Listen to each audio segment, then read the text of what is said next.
Hello and welcome to Left Coast Live, a special Thursday edition. It is June 18th. Thank you for joining us. I am your host, Dieter McBusiness, joined as always by the one and only Stat Pat Stateless Patriot of the Central Valley. We are California lefties coming to you about national politics as well as some local California politics. But today we are catching up because we have been off air for a little while. So it's good to be back, Stat Pat. Big But time. part of the reason why I think we've just been, I've just been depressed. I've just been, not really feeling it I feel it. um, Yeah. these days with the news, and I'm not even watching my morning Joe as like I normally do. Right. Yeah. I mean, there. I totally get it. I've been there. There's definitely reason to celebrate here and there. I I've caught up on a few things the past couple of days. It looks like the DSA has actually had a lot of success lately when it comes to getting their candidates like over the finish line in these primaries and whatnot, like advancing, and that's very encouraging, especially when you couple that with, I guess, CNN reported on some polling that showed that DSA's approval rating is actually 17 points above water, whereas with Democrats compared to the Democratic Party itself, which is only above water by 4 points when it comes to their approval rating. Well, So that's amazing. no, yeah, that's it's definitely a big deal. Do we Um, know? I'm trying to figure out whether or not the DSA in LA is going to help Mithya. Is it Mithya or Nithya? It's Nithya, right? With I an think N? Nithya, yeah. I Yeah, mean, I would. I mean, Nithya that'd be Raman. cool. I mean, Because they didn't. So you I got some insider information that, yeah, or at least this is just what I heard, is kind of secondhand. But um, there was a, she was maybe a little late on applying for an endorsement, and or the chapter, the LA DSA chapter, maybe didn't give her enough time or something. Anyway, it just got mucked up. You interesting. know, it's one of those situations where it probably doesn't help to blame everybody or No, right? anybody, Yeah, yeah. because now they're here in this position with an opportunity to help someone really special become the next mayor of Los Angeles, Hmm. instead replace the atrocious Big deal. Karen Bass. Yeah. Because No, it's Karen Bass is an embarrassment to the left. For those of of you who do course, not of know, course. please do some homework on her to understand why. But my favorite thing was firing the police chief after the Malibu fires, which were just absolutely devastating. She was Hmm. in Ghana, partying in Ghana at the time of the fires, so that's not a good look. Yeah. Um, among other things, she hasn't really fixed the unhoused problem. I don't know if we're calling it homelessness or unhoused anymore, but she hasn't really fixed that. Um, Right. and and anyway, I don't know. I don't live there anymore. I haven't lived there for 5 years, so I don't really want to judge. But my understanding is that among my educated friends that live there, they're not very happy with Karen Bass. Yeah. I mean, that's what I've been hearing for years as well. I've never really heard many good things about her to begin with, and I was kind of discouraged because it did look like it was going to ultimately come down between her, like at first, between her and Spencer Pratt, that fucking lunatic. Um, and then as more and more votes kept on getting counted, his second place lead, I guess you could say, started slipping away. Which, I mean, thank God. And of course, without like as expected, you had a whole bunch of Republican idiots being like, "Oh, it's rigged." Like, how can you? It's like, dude, LA County went 70% Democrat in the last election. you really think Spencer Pratt even had the fucking snowball's chance in hell? And so like bunch of cope, a whole bunch of cope on the conservative side, obviously. But I Oh hope well, it was that just it was fun to see some Hollywood douchebags come out in support of Spencer Pratt. That was my favorite right, part. It's like you guys are gonna wear that around your neck for the rest of your lives.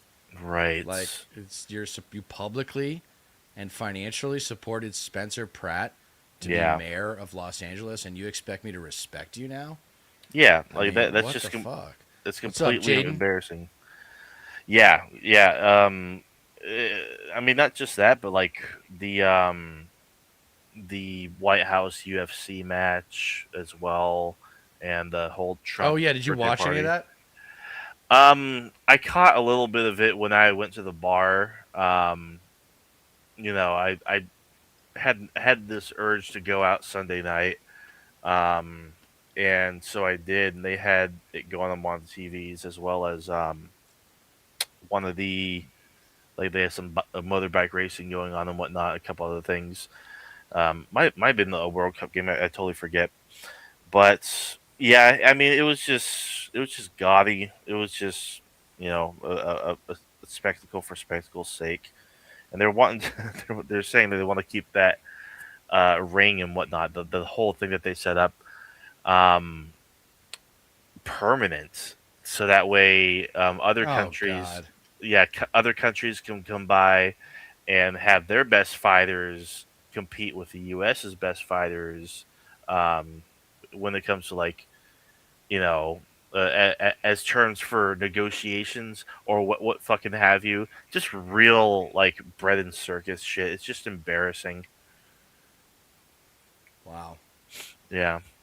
Um, I hope it doesn't stay. Yeah, I mean, the first thing we got to do, first thing the next president's got to do is tear down Trump's name from everything I that he put agree. on it. I mean, the anti MAGA Act should be the first thing that we do. That'd be fantastic. Once we get, I mean, it's something that everybody can get behind, and then you can hold it over people's head as if it was like a vote for against going to war after we get bombed in Pearl Harbor. You Yeah, know what I mean? I Like, couldn't agree more. you could treat it like that. So it's for me. I like to think I have some creativity to offer in terms of punishment for MAGA because I'm still not.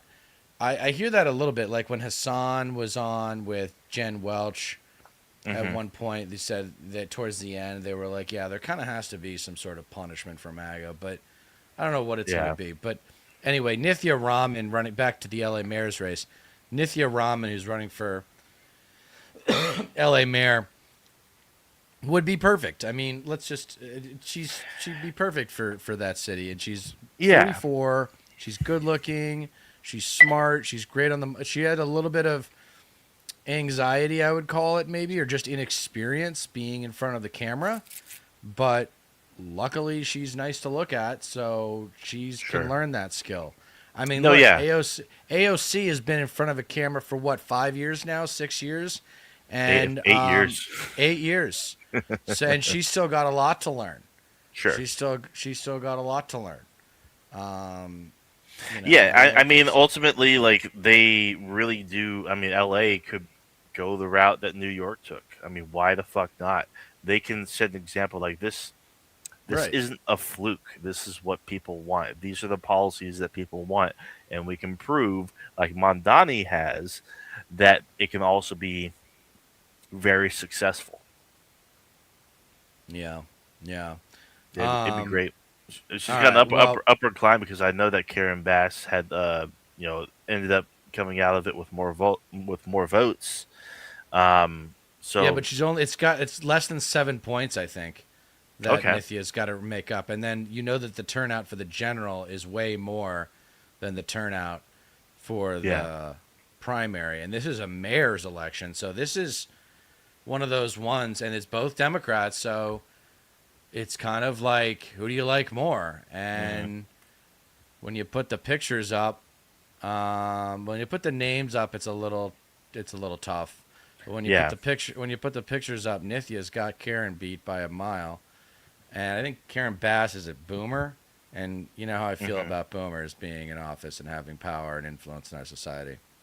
So it's pretty obvious what needs to happen. Yeah.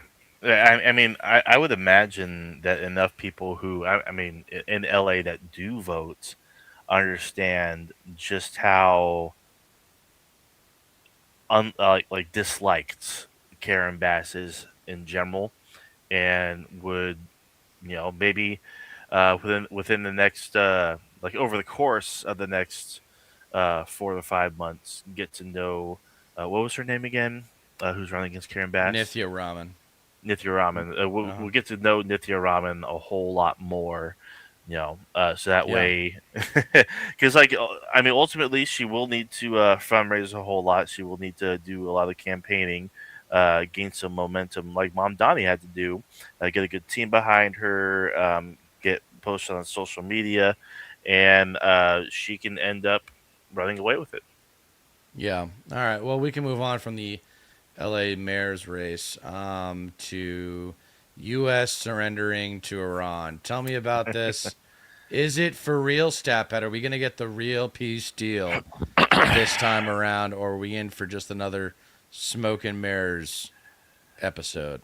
Well, um, so the thing is, that I mean, 40th time's the charm. I mean, um, ultimately it comes down to a couple big things. Israel has got to leave Lebanon alone. Doesn't look like that's happening. As we speak, they're bombing the shit out of them. So already the deal is falling apart. But the seriousness of this deal, even though they've been saying we've been, you know going back and forth with Pakistan as a mediator and whatnot, um, it looks like it's for real this time, and signatures were actually put to paper. Well, I mean, they're electronically done, but it looks like an actual memorandum of understanding was signed and agreed upon, and it there are 14 points, I believe. I'm actually trying to find what they were. Here we go. Yeah, so the U.S. has released the full 14-point memorandum with Iran, and it really does read like a surrender, like period, bar none. It really does. It outlines sweeping commitments that would fundamentally, this is according to Midas Touch, fundamentally reshape U.S. policy toward Iran, including sanctions relief, the release of frozen assets, a $300 billion reconstruction commitment, changes to U.S. military deployments, and a framework for broader negotiations. And I'll try to like skim through this as fast as I can. Um, Basically, the U.S. and the Islamic Republic of Iran have jointly agreed in good faith on the following. Both countries are signing this MOU to declare the immediate and permanent termination of military operations, including in Lebanon, and undertake from now to not initiate any war or military operation against each other, refraining from the use of force and threats. Ensuring the territorial integrity and sovereignty of Lebanon. This is the first one. This is number one. So like Lebanon is like mentioned twice, three times actually. The final deal will confirm the permanent termination of the war on all fronts, including in Lebanon, and other provisions of this paragraph. So Lebanon is mentioned three times. We're gonna get to a few things that JD Vance and Trump has said regarding Israel, which could mark a gigantic shift potentially, but we will see. The second one, the U.S. and Iran undertake to respect each other's sovereignty and territorial integrity and to refrain from interfering in each other's internal affairs. Three, U.S. and Iran commit to negotiating and achieving the final deal in 60 days, extendable with mutual consent. Four, Upon signing, the U.S. will begin the removal of the blockade. Blah blah blah. Traffic of vessels will be proportional to the numbers before the strait was closed, etc., etc. Five. Upon the signing, Iran will make arrangements using its best efforts for the safe passage of commercial vessels for 60 days only from the Gulf to the Sea of Oman and vice versa. Uh, the traffic will immediately start.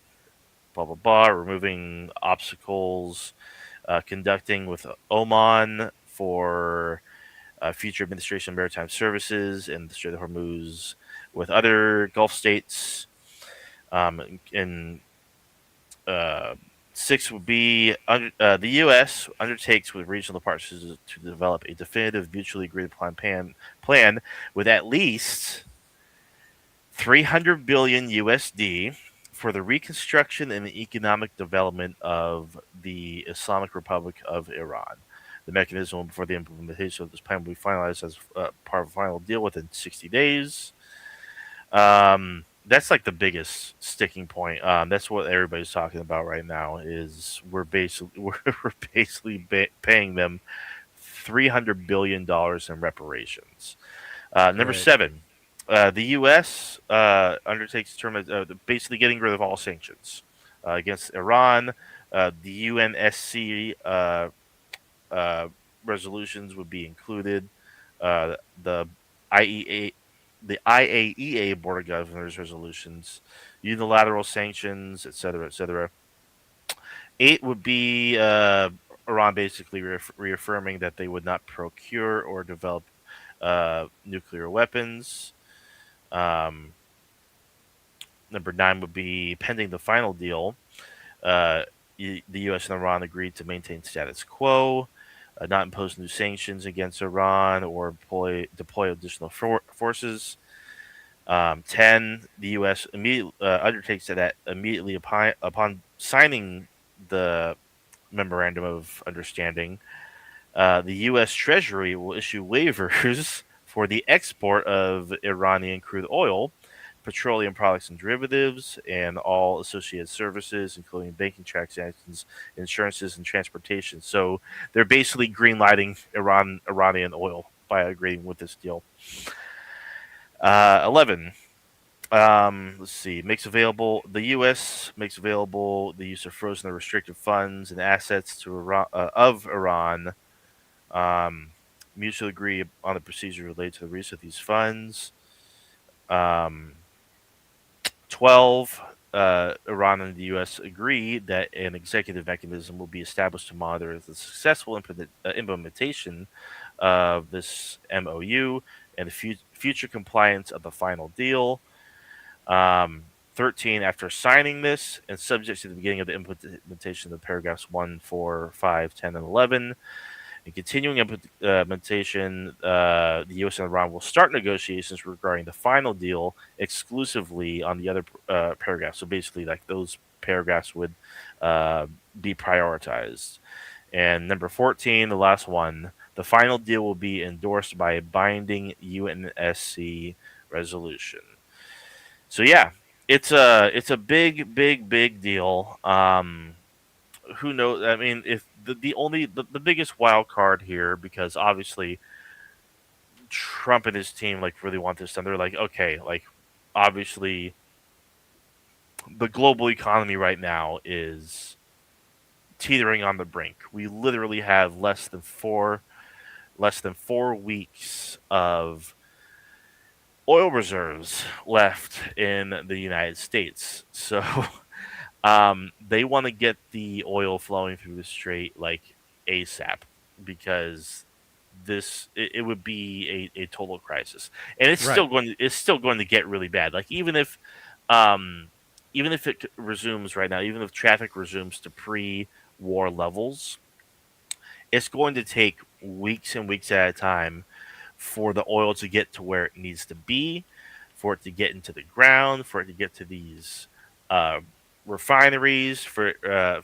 liquefied natural gas, to get to gas stations, and only then would the price of everything like start to go down. But that's not going to happen for a while. It's not gonna, for months even. It's especially to get everything back to the way it was before the U.S. and Israel started bombing Iran. But like I was saying before, the only wild card here is Israel, because they're just gonna do whatever the fuck they want. They are having a total shit fit over there, a total fucking meltdown. Just within the past, I think 2 weeks, Trump's approval rating over there dropped like 40 points. Yeah. Because like obviously because they're so war hungry and they just want to see fucking Iran turned into glass and see the blood of Iranians just spewed throughout the desert. Like obviously like they're super pissed about this and they're not able to like continue with you know their onslaught. Right. It's just disgusting people. But we'll see. Both Trump and JD Vance did come out and be like, you know, I think JD Vance actually said himself, you can't you can't just kill your way out of every problem. I think that's like a direct quote from him. And he was talking about Israel. And Right. when was the last time a major leader in the United States, let alone a vice president, said anything like that Anything like that? Yeah. in regards to Israel, like directly, like and like there's no taking that back either. Like this was a decision that was made within the Trump administration to change course on this, because of course we had the G7 recently, and even Trump was like, you know, you can't just bomb an entire apartment building like and just to go after one Right. guy. Like obviously people live there, so it's like if Trump is making that point and just saying it out loud, like it's really gotten bad. It's to the point now where like a lot of obviously politicians within the United States are beginning to panic as well, because a lot of them obviously take APAC money and are aligned with Israeli interests and have stocks in defense contractors and weapons manufacturers, et cetera, et cetera. And so obviously you got people like Chuck Schumer that are out there saying this deal is horrible. This deal is absolutely awful, and like they're going to try everything they can to make it not happen. So, and it's especially funny because they just want obviously they just want the conflict to continue, and the deal itself really is what the U.S. and Iran deserve. We deserve this deal. Like the fact that that any of this even started, and it's gotten to the point where it is now. The U.S. under Trump has made Iran a regional superpower. Like right now, Iran controls 20% of the global oil supply. 20%. Yeah, yeah. Basically, now you look good. Now you look like crisp and clear. There we go. Yeah, they're much better. Excuse me. That was Um, cool. yeah, but it's like I've said it before in the previous show too. But like Iran doesn't even need a nuke. Like all they No. have to do is like close the Strait of Apparently not. Hormuz again. No, yeah, exactly, and like you can bring the world to its knees. Like they with the closure of the straits, the oil reserves in the U.S. were nearly depleted. Like things could have gotten really, really, really dire, and Trump Right. literally fucking admitted this. I don't know if it was at G7 or a conference or whatever, but like he was literally like saying what we have been saying for months now. Like if I didn't make a deal now, then it would have been really bad because a lot of markets would have gotten the oil that they needed and this, that, and the other. It's just like, oh wow, you fucking woke the fuck up. Like better late than never, I guess. But God. Yeah, I mean, the thing that the most telling thing about American narcissism in this whole Trump saga is that the Epstein files weren't enough for the triple Trumpers. The Iran war wasn't enough for the triple Trumpers until it affected their gas prices. That's the Exactly. thing that directly affects them, and that's what they notice. And it's funny because it's you're only talking about. I mean, yeah, it adds up, but like what, like $5-10 a tank extra than Yeah. normal, more than what you're normally paying. And like, Exactly. if you're using your car every day, then obviously that adds up pretty quick. But still, like, the Epstein files weren't enough for you, right? The Trump coin corruption wasn't Yeah. enough for you. Yeah. The first term wasn't enough for you. Like, come on, Right. man. Yeah. Or like probably the most corrupt thing that he's done yet, which is the slush fund thingamajig. Yeah. It was like Oh the my one God. one Trying to point get seven seven six. compensation. Yeah. Yeah. The establishment Republicans shot that down. Yeah, because they're like, this is just too much, and it's a good thing. I was impressed. I was impressed. I didn't think they were going to shut it down, but they did.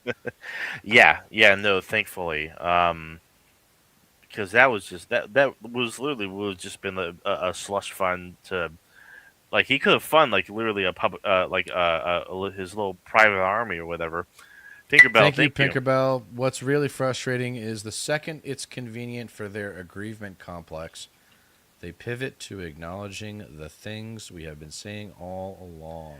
Bingo. You talking about It's triple Trumpers? Are you talking about triple Trumpers? I Or are you think talking about they're or referring liberals? to the I think leadership in general when it comes Okay. to both parties.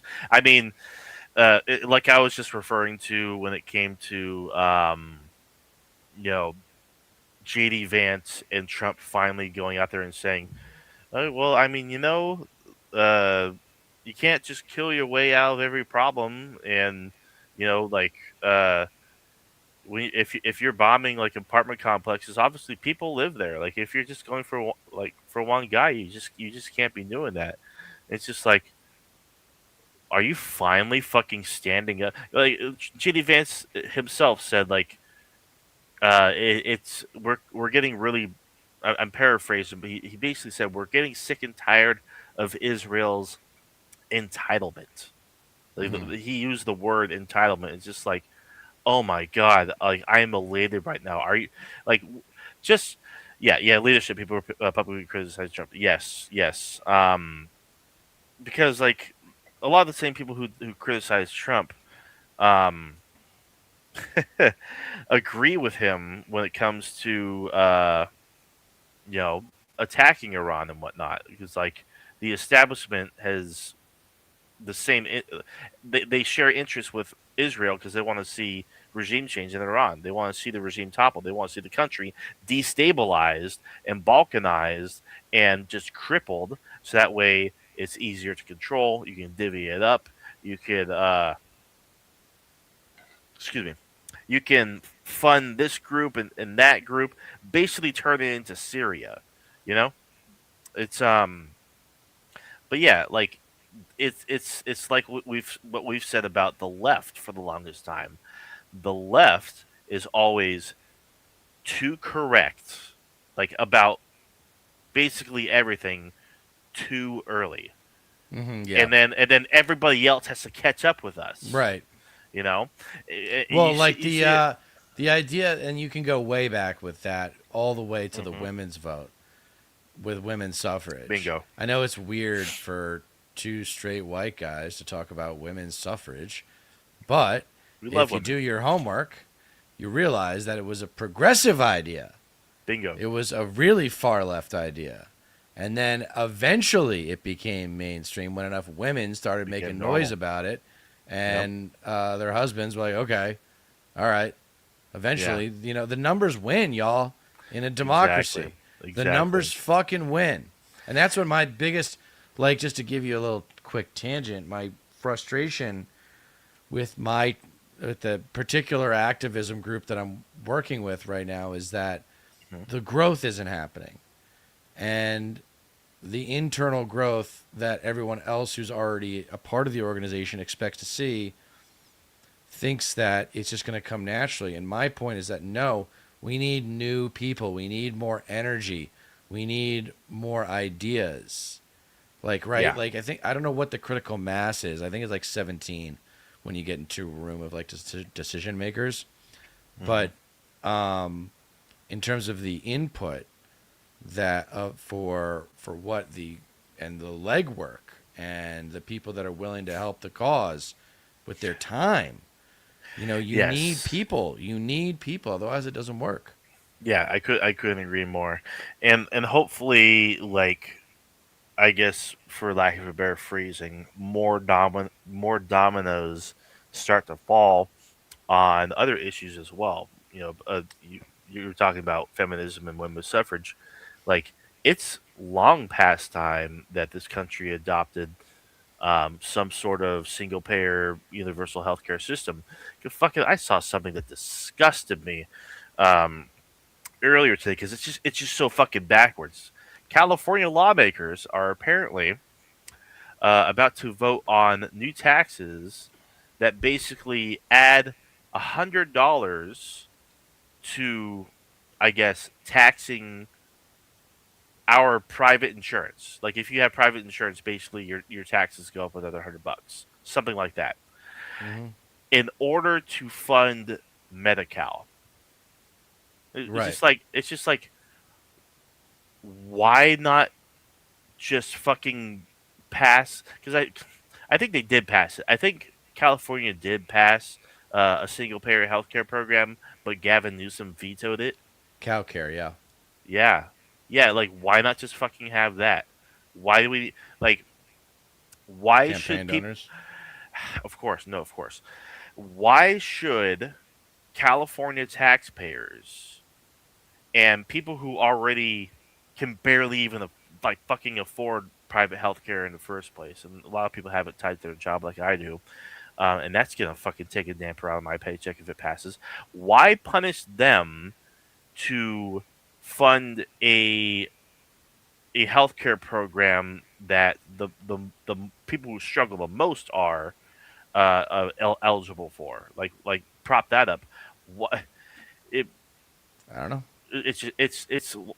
it's so stupid. Like, you can Big, get. I mean, a big reason why is because the quality of worker, the quality of just in an IP based economy. That's one thing that I don't think people appreciate is that our parents grew up in a labor based economy. We are now living in an intellectual property based economy. That's Hmm. what drives the economy is IP. Okay? Exactly. In terms of people that can comprehend just that, and then by extension understand our global economy in totality, those people do not end up running for office. They Yeah. might end up in public service, but they do not end up running for office. The most important thing anybody thinking about running for office can do is think about the team that they're going to put together in Yes. terms of how to be a successful politician once you win. And on your way to winning, surrounding yourself with good people while campaigning is important. But I'm just telling you, like, if you're going to be in an executive role in government, you must appoint good team members. And the tragedy of what you're talking about comes to a current event that we have not talked about yet, which is the election of Hmm. Javier Becerra, who is not the first Latino governor in California's history. He is the second Latino governor in California's history. But what I say to that, whoever would bring that up, is who cares? Because Meta, Uber, McDonald's, Home Depot, a bunch of health insurance companies, health Hmm. service companies, like Airbnb, you name DoorDash, it. You Chevron. name it, dude. Yeah, Chevron's the biggest one. Hmm. They all wanted him to win. I got into it on social media with some Hmm. diehard blue dog liberals and Yeah. talking about how, well, the campaign doesn't tell what the PACs what to do. It's like yada yada yada. I'm like, yeah. First of all, if you believe that, you're an idiot, because all the campaign has to do is post something on their website. The PACs will see it, and then they'll do what they want. Yep. But more importantly, more even beyond that, the fact that Mark Zuckerberg, whoever's in charge over at Chevron, these huge companies, they all want Javier Becerra to win instead of Tom Steyer. Shouldn't that tell you something? Yeah. Are you still believing in the almighty corporation? Do we really think that corporations care about anything other than themselves? Hmm. Are we Yeah. really still stuck on that? And the answer is Yeah. yes. The answer is No. yes, stat uh, bat. You know what my favorite has been, my favorite retort, I guess you could say, is, well, campaigns have to fund themselves somehow. Why Right. would you turn down $500,000? I'm just like, holy fucking shit. Um, yeah, no, I've straight up said, um, on multiple occasions now, just interacting with Becerra voters, um, because like interacting with like unironic, actual dyed in the wool supporters of Javier Yeah. Becerra, like actually Oh my asking god. them Yeah. Yeah. why they support him Right. is like it's like asking a bunch of 6 year olds who their favorite superhero is, and Yeah. then just like rattling off just a bunch of just gibberish about why they like them and why Yeah. like you'll get just as much substance out of that, but then you'll Right. have those like those fake supporters for Becerra who only voted for him out of spite because they don't like Steyer for dumb bullshit reason Because he was a XYZ. billionaire. Yeah. Yeah, it's just like, well, I'm not going to vote for Starr because he's a billionaire and he lied about this. Oh, I'm going to put my vote at Becerra, who's supported by like fucking 14 Yeah. People billionaires, gotta and get like like. People gotta get over. People gotta get over even the flaws, even dude. the Biden administration, even his team I came know. out and was like, Yeah. This guy this sucks. guy Yeah. sucks. Like what? He's incompetent. That was the word that I heard that was trotted out for him. Javier Becerra, incompetent. What the like? Oh my god! I can't. You know, I can't with these people. And I it's put like, together. I put together a video that I haven't released about it on my reaction to the mhm, election results, and yeah, I mean, yeah, this is it's going to get awkward because there is a clear and obvious reason why he won. hmm, Two reasons. One is money, and the other is the older Latino vote. yeah. And now we're going to have to talk about that but we don't have to talk about not now, but we're going to have to talk about Mhm. after he fails in 4 years Yeah. and somebody else is going to have to run against him. And it's going to be No. awkward. It's like, "Oh, we finally got a Latino governor of California." It's like, "Yeah, and he sucked even worse than Newsom did." So Yeah. let's get him out. He even like at least Hilton like was hitting it on the nose when it came to his rhetoric. It's like um basically showcase like highlighting Becerra, essentially admitting he would do the same exact things that Newsom did, or Right. like he wouldn't do anything different. It's just like, well, More of there the it is. same. I mean, yeah, exactly. I mean, so I've been telling liberals, right? I've been telling like these vote blue no matter who, blue MAGA centrists, do nothing Democrat supporters. Tell you what, if Javier Becerra gives back the 500,000 to Chevron, the however much to Meta, the 500,000 back to McDonald's. Oh, it is, yeah. The $1 million that Meta sent to a super PAC. The uh, $1 million to Airbnb, the 500 grand to the Vita Medical, and every donation that he's taken or his PAC has taken, from various billionaires like Michael Moritz, Brian Sangerman, Tony Zhu, and Sergey Brin. Then, if he denounces the PG&E monopoly, rejects health insurance bribes, donations, and adopts Tom Steyer's entire platform regarding working class issues, then I'll consider voting for him in the general election this November instead of giving my vote to a third party. Yeah, Because fuck I these might. people, dude. I'm so I tired of them. know. I'm not voting for Becerra. Fuck no. I'm gonna write it myself. I think.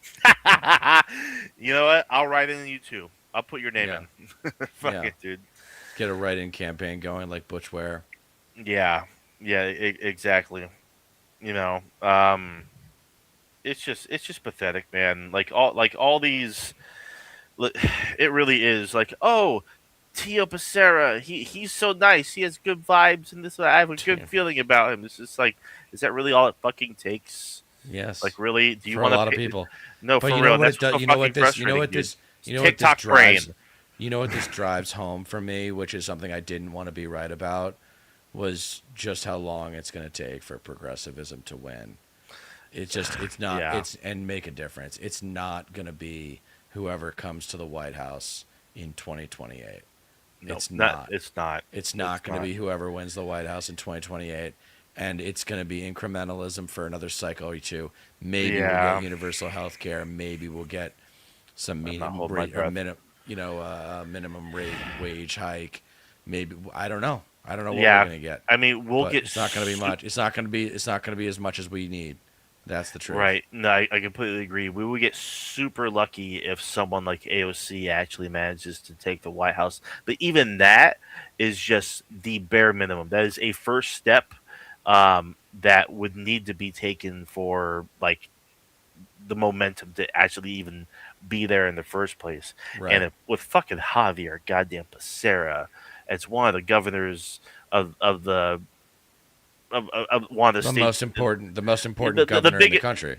basically, Yeah. yeah. It's like, come on, dude. Dude, Um, New York governor has New York City and then the rest of New York. Okay, the California mhm. governor has L.A., San Francisco, Sacramento, which is Yep, almost as big as L.A. It's huge. it Um, is. and then there's a ton of other cities scattered throughout California, Mhm, tons of academic institutions, which could be mhm. better, by the way. No, of course. Um, and Like then if you add up well, like what's the interesting whole, about California is we've got some good colleges and universities. It's just the high schools suck. mhm. The high schools fucking blow here. Yeah, yeah. I would say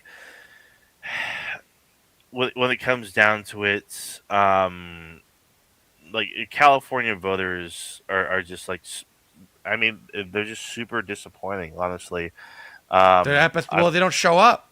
right. The average voting age is Well, north of 60. like even if they do, like they just don't fucking vote based on their own self interest. Because Right. I mean, this might be. I mean, this is like a working theory I've gone there. Like going through this whole primary process and everything, and seeing Tom Steyer lose, like even though the cost of living here is the highest in the whole country, basically, I still feel like a lot of people who live here are well off, especially when it comes to the voting demographic, and like people who are actually registered to vote here. These are the kind of people that they don't live paycheck to paycheck. I would wage to anybody that the average registered Democrat in this state can easily live like paycheck to paycheck and not struggle. I firmly do believe, because if you're fucking voting for Javier Becerra, who is not a representative of the working class by any means, he did not run a remotely progressive campaign at all. Like if that is your guy, you have very little to fucking lose. It's like the state's going to go blue anyway. Like, Hmm. and it's a strong economy.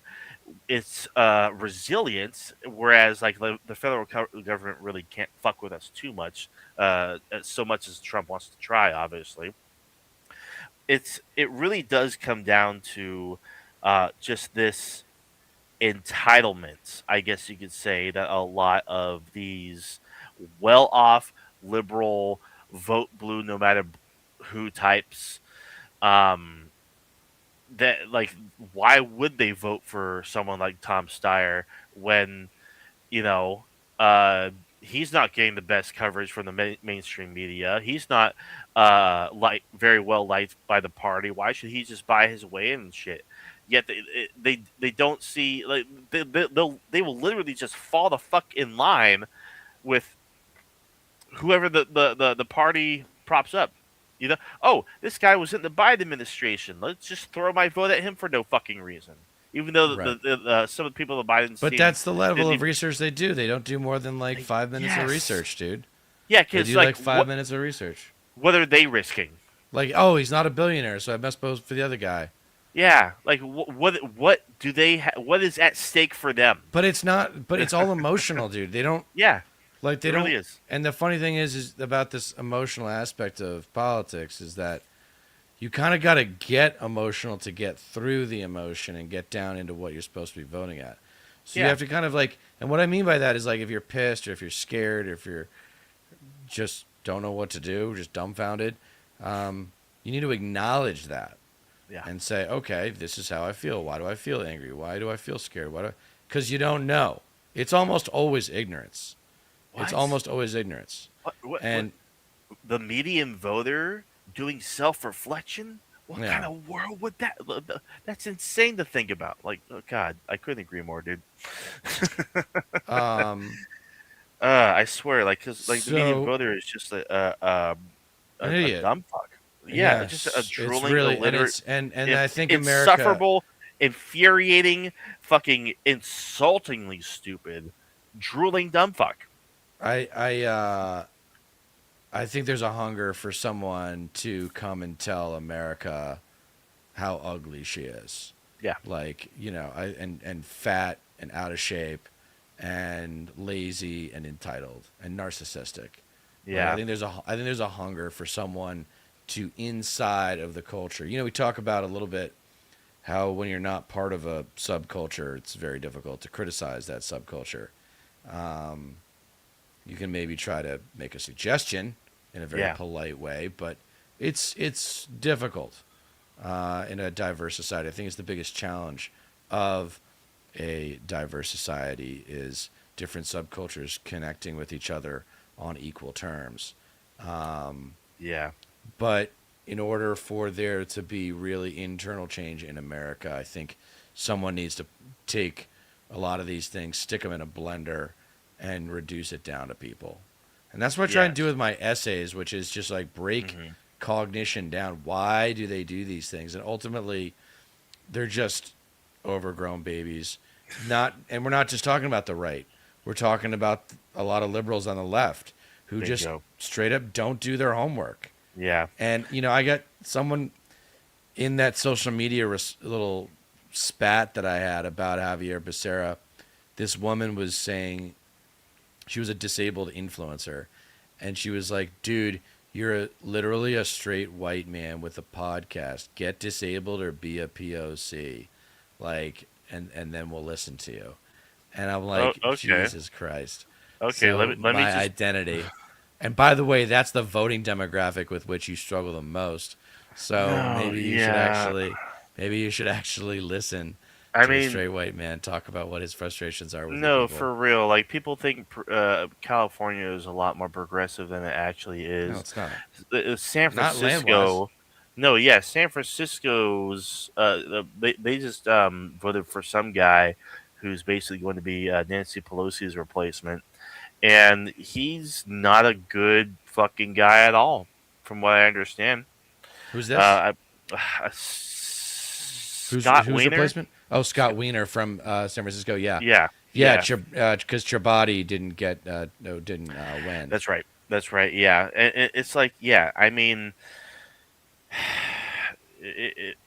it really is like entitled narcissism when it comes to the California voter and whatnot. And it's just like they vote against their own interests, and they don't care because they're more well off than most people in the United States and whatnot. And a lot of people don't see that. We see a lot of the time those who struggle. And those who struggle and are politically engaged and politically inclined and whatnot, they tend to be more progressive because they want the system to change. We pay taxes into the system. Obviously, we should get more benefit out of it. We should have a stronger safety net. This is why we're leftists. This is why we're progressives. But these fucking just drooling libtards who just vote like, oh, there's a blue candidate, Democrat, check. Doesn't do like not even a second thought. You know, Right. they meanwhile they are literally making things worse. They're harming the worse off, and things never get better, and they wonder why. It's ridiculous. It's like it's just to end off this thing when it comes to Becerra, I guess you could say it's like George Carlin once said. The American worker is just smart enough to work the machines and just dumb enough to passively accept the big red, white, and blue ass that gets jammed up their ass every day. Like the older I get, the more this just rings fucking true. Yeah. No, they're pretty dumb. I mean, George Carlin was a prophet. Yeah, He's for people who haven't. I don't know what your audience demographic looks like, but my audience I'll have to is take a a look. little bit older, so like most of my audience is over 35, so they probably heard of Carlin and they've seen his clips on YouTube and Yeah, so forth. Let's yeah, wrap up by talking about Elon Musk becoming the first trillionaire. If you yeah. think he earned that $1 trillion, you're out of your fucking mind. If you think this Right. proves that America is a meritocracy or that capitalism works, it actually proves that capitalism doesn't work. Yeah. It proves that it creates these superstars that can influence our society in very nefarious ways. It And if you proves don't that the see that, whole. I can't help you if you don't see that. I would say that it proves the system's rigged, but this is how it's designed to operate. Because if you have the wealthiest among us, like the wealthy, big money special interests, and their endless ability to just chuck millions and millions and millions every year at the government to bend legislation towards their will to get favorable um, contracts and subsidies, and still like be billionaires and still just have an enormous, unfathomable amount of wealth. Like this is how the system's designed. This was inevitable. I've always said that billionaires and their existence are a policy failure. Yes. I think I like Kyle Kalinski's take on it the best. Like once you hit that 999,999,999 mark, you should just get taxed 100% for anything above that and receive a giant gold plaque in the mail that says winner at capitalism. Like congratulations, you won at capitalism. Because it's like nobody needs that kind of fucking money. And not to mention Elon Musk becoming a trillionaire wasn't done because he earned it or he worked a million times harder than anybody else. That's cope. No. That's fucking illiterate that's gibberish. That's fucking bullshit. He got that money through exploitation, Right. favorable treatment by the government, Yeah. and billions of dollars in government subsidies and Yeah. contracts that we Yep. the taxpayer Yep. pay him for. Yep.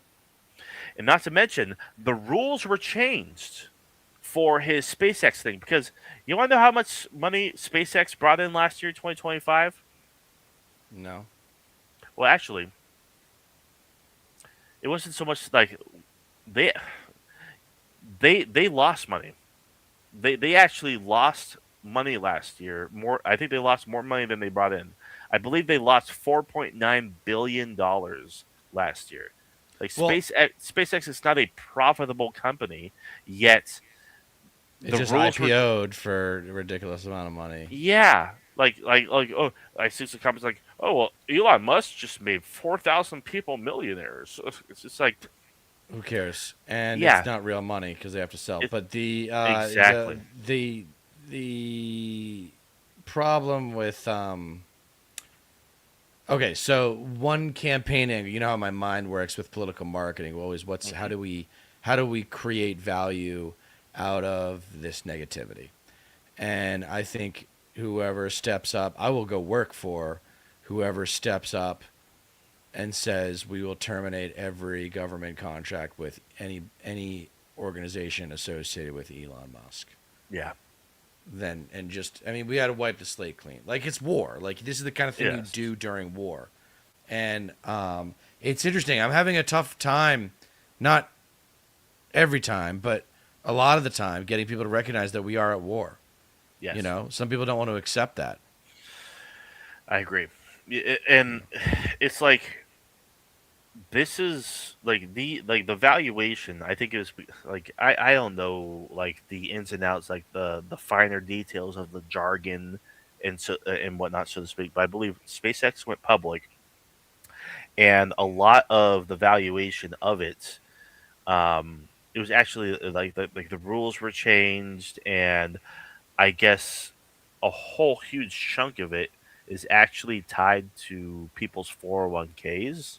Right. And so like in a couple months when there is an inevitable rug pull, it will affect ordinary people's 401ks when they didn't ask for it. Right. From what I understand, like obviously I Great. need to That'll be like great when that yeah. happens. Yeah. Why not? No, yeah. Yeah, it's like Yeah. yeah, sure. Sure. He earned it. Like he can take some of my 401k that I've fucking been contributing to this, like which is tied to the stock market for some ungodly, unfucking fathomable reason. Like, sure, yeah, you can take some of that. I didn't ask for that. Fuck you, All right. trillionaire. My ass. I mean, this is why we don't come on more frequently, guys, because it just bums me out. But it's always great to reconnect It with had, Stat Pat. That's the real yeah. reason to come on the internet right now is to reconnect with my man Stat Pat. I haven't done this base in 2 weeks either because I've been so No, busy with other shit. no, right. Yeah, I think the last time we actually did a show was the primary day, like Yeah. June 2nd, when the primaries were happening. Right. Um, But we knew obviously, that. But like we knew that night that Tom Steyer was going to lose, and Javier Becerra was going to be the yeah, next governor. that was the underlying feeling, and as frustrating as it was, like it was kind of the consensus. There was hope that maybe he would advance, get a little bit more than Hilton, but fucking Nope. one thing you can count on Republicans, they always vote, and Yeah. you know, Republic. Hey, you know what they say? California. What Moynihan said back in the '80s: Republicans or Democrats fall in love, Republicans fall in line. Yep, yep. Yeah, and there's like there are no more entitled. There's not a more entitled person in America than a California Republican, because Yeah. they live in I've touched on before. They live in the wealthiest state in the union.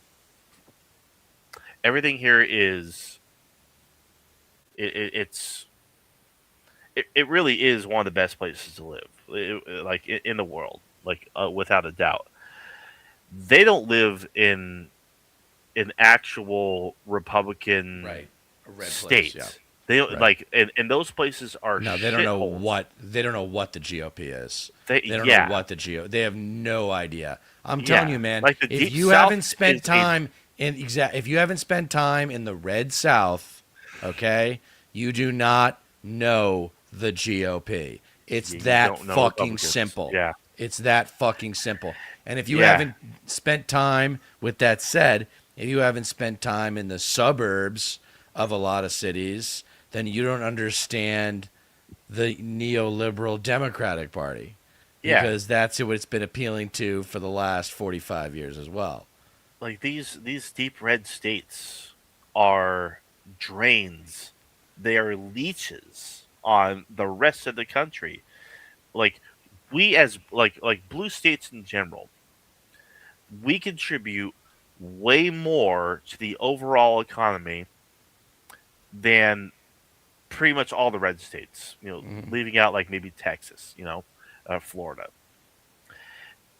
It it doesn't click to a lot of these spoiled, arrogant, self-entitled California Republicans or any pretty much any blue state Republican that you are in a unique position. You live in a state that provides a surplus for the economy.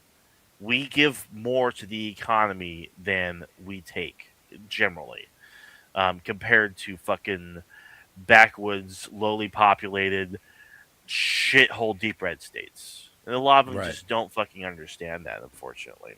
Yeah. But I forget where I was going with this, but It's all good. Let's call but it. no, Let's. yeah, like so. I mean, yeah, like that's why Hilton advanced and Steyer didn't. Basically, I was Wouldn't it be hoping that. fucking hilarious? So wouldn't it be fucking hilarious if Hilton won? Wouldn't it Oh be my fucking god, hilarious? See, the funny honest, thing is he couldn't. He can't really even do that much because he'd have an obstructionist yeah, house and so whatever yeah. supervisors and whatever the two houses are in California. He wouldn't be able to get much done, but I That'd be mean, so fucking funny. it would be Oh my hilarious, god. honestly. It's not gonna happen though. Right. And I was kind of hoping that Bianca would take a bit more from the vote as Yeah, me well, too.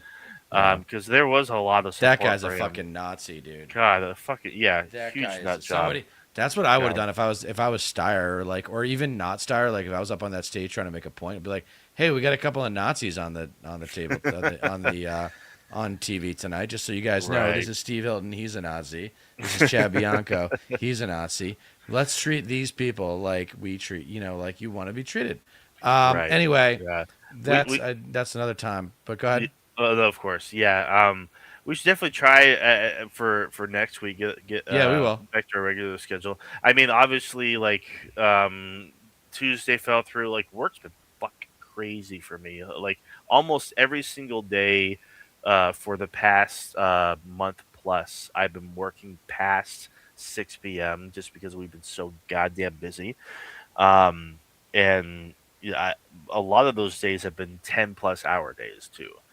Damn. So like obviously like it just hasn't worked out. And then last week, I was a lot more laser focused on. So basically, long story short, my buddy is in a thrash metal band. He lives out in the Bay Area, and he was like, "Hey, like we don't have a bass player for this upcoming show. This one guy, he basically flaked. He never learned any of our songs." I'm like, "I have a bass. Like I'll learn your songs. Send me the tablature. I'll learn those songs in a week." And he's like, "Oh, you will? Shit." Oh, so And that's what so, you were doing there. exactly, yeah. Basically, That's like great. each night last week, I committed like an entire night to learning a song because there are 5 songs each. Well, 5 songs for the set list, which is basically their entire EP. And so I was just I swear I locked the fuck in. I was so laser focused on that and getting that done, and then performing the show that we did up in Ukiah near Humboldt over the weekend. And so that's what I was basically dedicating myself to over last week, and it was great. It was hella fun. Like I wish I could do a whole lot more. Yeah, don't we all? Don't we all? I Yeah, miss man. stand-up comedy a lot. Um, Yeah. all right, y'all. Well, thank you for watching. And for StatPat Stateless Patriot, I am Dieter Rick Business, reminding you that you don't get change in America by asking nicely. Thank you all for joining. See you next time.